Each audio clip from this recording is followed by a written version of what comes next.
जय श्री श्याम, जय मनोना धाम। आप सभी श्याम भक्तों का स्वागत है एक नई वीडियो में, एक ताजा अपडेट के साथ। तो इस वाली वीडियो में उन श्याम भक्तों के लिए बहुत ही महत्वपूर्ण जानकारी हम देने वाले हैं जो श्याम भक्त यहाँ पर 5 जनवरी से लेके 25 फरवरी तक आ रहे हैं या फिर आना चाहते हैं। जैसे कि महाराज जी अभी के टाइम पर बैठ रहे हैं, नहीं बैठ रहे हैं, और 5 जनवरी से लेके 25 फरवरी तक महाराज जी कब कब धाम पर मिलेंगे, कब कब धाम पर नहीं मिलेंगे, कौन कौन से दिन धाम पर बैठते हैं, कौन कौन से धाम पर नहीं बैठते हैं। क्योंकि दोस्तों आप अलग अलग राज्यों से, दूर दूर शहरों से यहाँ पर आते हो, अगर महाराज जी आपको नहीं मिले तो आपका समय भी बर्बाद होगा, पैसा भी बर्बाद होगा, आपको कोई फायदा नहीं होगा। यहाँ से आपको वापस जाना पड़ेगा और आपकी आस्था में भी कमी आएगी। तो यहाँ पर इस वाली वीडियो में आपको सारी जानकारी देने वाले हैं। इसके साथ साथ और भी बहुत सारी महत्वपूर्ण जानकारी हम देने वाले हैं। जो श्याम भक्त पहली बार आ रहे हैं या फिर पहले भी कई बार आ चुके हैं, उन श्याम भक्तों के लिए तो बहुत ही ज्यादा महत्वपूर्ण जानकारी हम देने वाले हैं।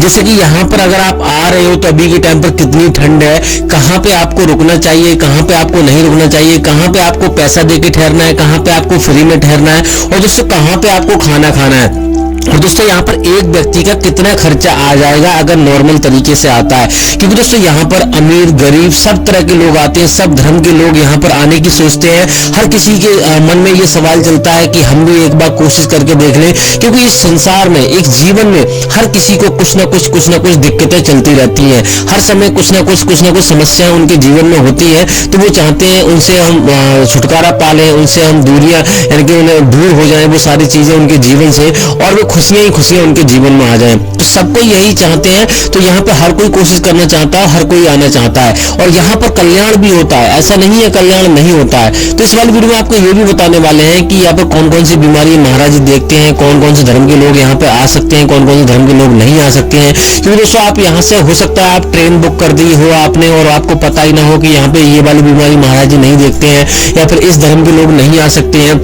तो आपको यहाँ पे काफी दिक्कतों का सामना करना पड़ेगा, आपको वापस होना पड़ सकता है। और दोस्तों इसके साथ साथ ये भी आपको बताने वाले हैं कि दोस्तों यहाँ पर आपको कौन कौन सी सावधानी आपको बरतनी है जिससे कि आपको पहली बार में ही फायदा हो जाए। क्योंकि दोस्तों हर कोई चाहता है कि पहली बार में हमें आराम मिलना चाहिए। अगर आराम मिल जाएगा तो भले से ही हमें 10 चक्कर करने पड़े या कितने भी चक्कर करना पड़े, लेकिन यहाँ पे आराम हमें पहली बार में ही मिलना चाहिए। हर कोई यही चाहता है इस संसार में।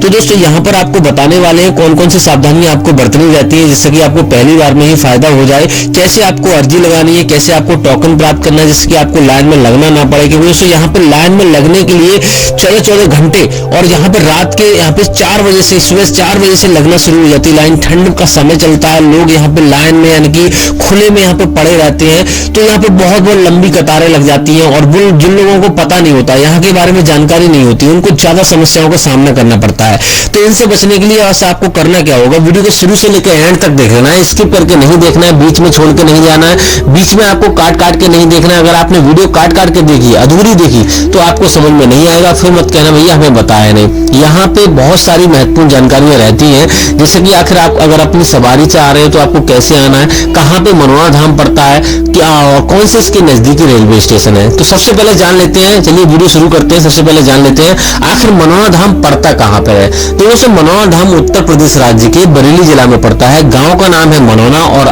तहसील का नाम है आंवला। तो सबसे पहले आप कहीं से भी आ रहे हो, अपनी सवारी से आ रहे हो या ट्रेन से आ रहे हो, तो आपको सबसे पहले बरेली आना होता है। बरेली एक बहुत बड़ी स्टेशन है, हर राज्य से, हर शहर से, हर जगह से जहां से भी ट्रेन आती है वहां से आपको अवेलेबल हो जाएगी। पहले से बाया या कैसे ही आपको आराम से यहाँ पे ट्रेन मिल जाएगी, आराम से आप बरेली आ सकते हो। अब बरेली आने के बाद आपको करना क्या होता है, अगर आप अपनी सवारी से आ रहे हो तो आपको सीधा आंवला आ जाना है, और ट्रेन से आ रहे हो तब भी आपको आंवला आना है। आंवला के लिए ट्रेन अवेलेबल है, लोकल ट्रेन चलती है, लेकिन हर समय ट्रेन अवेलेबल नहीं हो पाती है लोकल। तो आप अपनी किसी सवारी से करके आ सकते हो, टैक्सी करके आ सकते हो, और ऑटो वगैरह का भी करके आ सकते हो, वो भी आपको मिल जाएगा। और ट्रेन से आ रहे हो तो ट्रेन से आप आ सकते हो। और दोस्तों यहाँ पर अगर रोडवेज बस से आना चाहते हो तो रोडवेज बस से भी आ सकते हो, कोई आपको दिक्कत होगी नहीं। आंवला आने के बाद आपको किसी से मालूम करोगे भैया हमें मनोना धाम जाना है, तो हर कोई आपको बता देगा, ऑटो ई रिक्शा भी आपको मिल जाएंगे, आराम से मनोना धाम पहुंच जाओगे।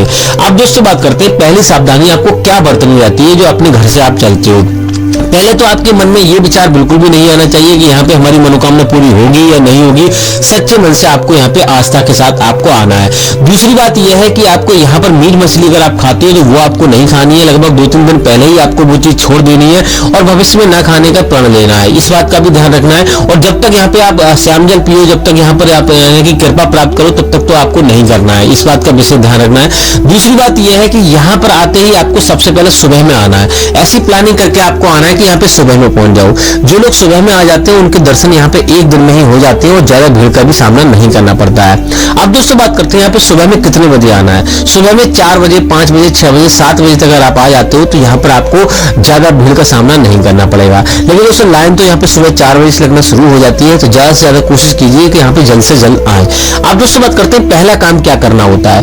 पहली सावधानी आपको ये बरतनी है कि यहाँ पे हाथ मुंह धोकर या फिर स्नान कर सकते हो। आप सक्षम हो, सर्दियों का समय चल रहा है, सक्षम हो तो आप स्नान कर सकते हो। स्नान करने के बाद आपको श्याम जल की बोतल आपको खरीदनी है। अगर आपका मरीज सक्षम नहीं है तो आप किसी स्वस्थ व्यक्ति से श्याम जल की बोतल खरीदवाइए, जो कि आपको 20 रुपए में आपको मिल जाएगी, छोटे वाले मंदिर के जस्ट पास में ही। और दोस्तों यहाँ पे 51 रुपए से प्रसाद शुरू हो जाता है, जो कि आपको दूसरी दुकानों पर आपको मिल जाएगा। 51 से 101 रुपए का जितना आप लेना चाहो उस प्रकार से आपको प्रसाद आपको मिल जाएगा। और दोस्तों उसके बाद आपको यहाँ पे 10 रुपए का अर्जी फॉर्म भी आपको खरीदना है, जिसमें अर्जी लिखी जाती है। उसमें आपको 1 रुपया रखा हुआ आएगा, 60 रुपए उसमें रखने होते हैं, 61 रुपए की अर्जी लगती है। तो वो काम आपको कर लेना है। जो भी आपकी समस्या है वो इस प्रकार से आप ले सकते हो। टोकन के लिए लाइन अलग लगती है। गेट नंबर पर आपको 1 पे जाना है, वहां पे टोकन के लिए ज्यादा भीड़ भाड़ नहीं होती है, आपको लगभग 1-1.5 घंटे में ही नंबर आ जाएगा। लेकिन दोस्तों अगर आपको टोकन नहीं मिलता है तो आप किसी स्वस्थ व्यक्ति को लाइन में लगा दीजिए, जब आपका नंबर आए तब आपको बुला लेना है। अब दोस्तों बात करते हैं यहाँ पर मंदिर में आपको दर्शन करने के बाद मंदिर में ही आपको अर्जी फॉर्म जमा करना है, मंदिर में ही आपको प्रसाद चढ़ाना है। इस बात का विशेष ध्यान रखना है। अगर आप मान लो आप टोकन लेते हो तो आपको यहाँ पर पहले महाराज जी के दर्शन करने हैं, क्योंकि दोस्तों महाराज जी के दर्शन टोकन से ही मिल होता है और उससे पहले नहीं होगा। तो आपको पहले महाराज जी के दर्शन कर लेने हैं। और टोकन अगर आप नहीं लेते हो तो आपको पहले मंदिर के दर्शन करने हैं। इस बात का विशेष ध्यान रखना है। मंदिर के दर्शन करने के बाद